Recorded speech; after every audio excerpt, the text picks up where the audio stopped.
Hi guys, Dr. Rob Barrington here with some more nutrition advice. I'd like to talk today about water and how much water you should drink in order to be able to maintain your health. Now, if we go to the mainstream media, what we tend to find is that recommendation is to drink 8 glasses of water per day. However, if we look in the scientific literature, there is no real evidence that this amount of water is beneficial to the health. And I would suggest that this is because the amount of water you require depends on so many factors that it's very difficult to make a recommendation. For example, different people will lose water at different rates. People living in different temperatures require different amounts of water. The types of food you eat will also dictate the amount of water you need to drink, because foods such as melon, for example, contain maybe up to 90% water. So there are so many factors at play here, it's very difficult to make a recommendation. However, what we can say is that it's very important not to become dehydrated, and if you do become dehydrated, you may actually find that your health is affected more than you think. Now, there was an interesting study on water that was done, and it was found that those people who drink more water have higher resting metabolic rates. One of the reasons for this may be that when you drink cold water, that water requires heating in your gut, and that heat has to come from your body. Because of that, your body temperature would fall, and therefore your metabolic activity would be required in order to replace that heat, and that might stimulate a higher resting metabolic rate.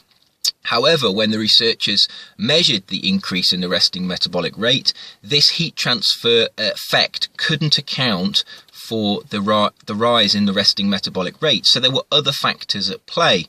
And this brings us to weight loss, because one of the reasons that there might be a higher resting metabolic rate in those people who drink a lot of water is because of the metabolic water that is produced during the oxidation of macronutrients. Every time 100 grams of fat is oxidized in your body, you produce roughly 100 grams of water. The amount of water produced from carbohydrate and protein is actually about half that from fat. So if you metabolize 100 grams of protein or 100 grams of carbohydrate, you produce about 50 grams of water. Now, what might happen is that if you don't drink enough water, your resting metabolic rate might be inhibited in order to prevent you losing water through this metabolic process.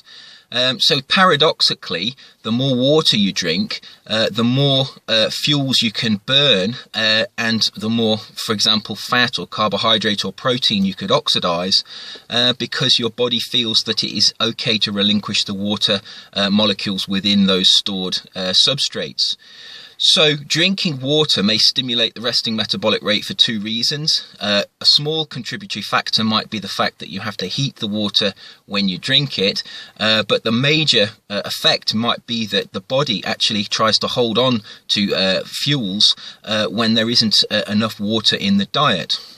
So this brings us back to drinking water. How much should you drink? Well, obviously you shouldn't allow yourself to get thirsty, but you don't have to just drink water.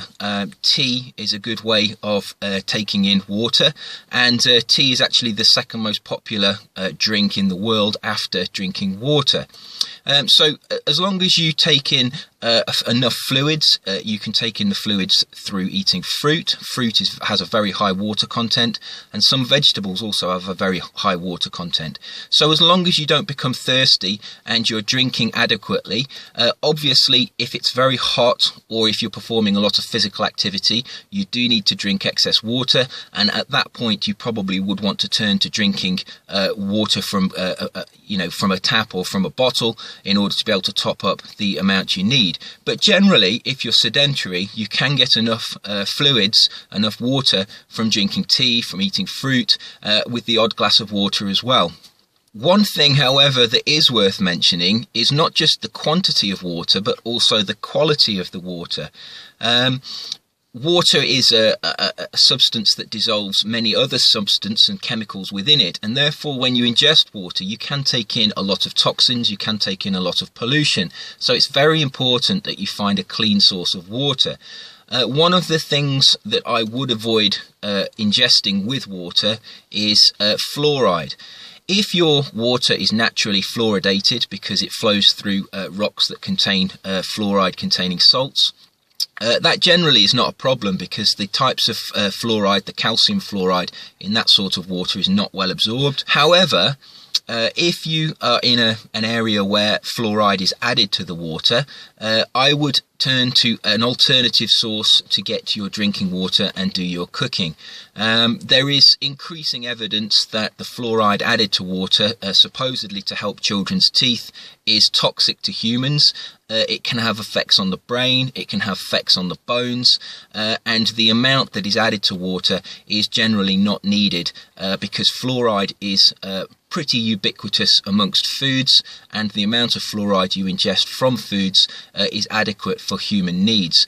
If you're in an area, therefore, where they add fluoride to drinking water, I would suggest that perhaps you turn to bottled water, or you fit a filter that removes the fluoride from your water supply. So overall, my recommendation would be to consume enough water so that you don't feel thirsty, so that you don't become dehydrated. One way that you could assess your water needs is through the colour of your urine. If your urine is very clear and you're going to the toilet regularly, this probably indicates that you've got enough water in your diet. If you find that your urine becomes very dark and you're not needing the toilet very many times per day, you probably need to increase your water intake, and the amount that you increase your intake will depend on the temperature, it will depend on how much physical activity you're doing, and it will also depend on other factors in the diet, such as how much fruit you eat, and also if you're drinking other drinks such as green tea. Now, one caveat to mention regarding fluid intakes is the problem of ingesting large amounts of sugar if you turn to sugar sweetened soft drinks or fruit juices for your fluids. Now, normally I would recommend that you avoid such drinks if you are trying to rehydrate yourself. However, there is a time that sugar in drinks can actually be beneficial, and that's following intense activity. If you have just been to the gym or you've been for a run, for example, your glycogen stores will be depleted. At this time, ingesting fruit juices and sugar sweetened soft drinks can actually be beneficial because the sugar, the fructose within the drink can actually replenish your glycogen stores. So if you are sedentary and you haven't performed any physical activity, avoid sugar sweetened soft drinks or fruit juices as part of your fluid intake. However, if you're physically active and you've just been performing physical activity, they are actually a very good source of fluids. What I would recommend is if you have a particular soft drink, if you dilute it 50% with water, you'll probably find that the sugar content will therefore be absorbed more quickly, and you'll actually rehydrate yourself more quickly than if you actually drank plain water. So there is no real overall recommendation for consuming water.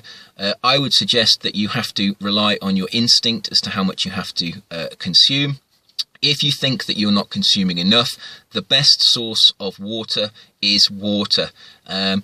On top of the water, if you have to turn to tea or other drinks, avoid the sugar unless you are performing lots of physical activity.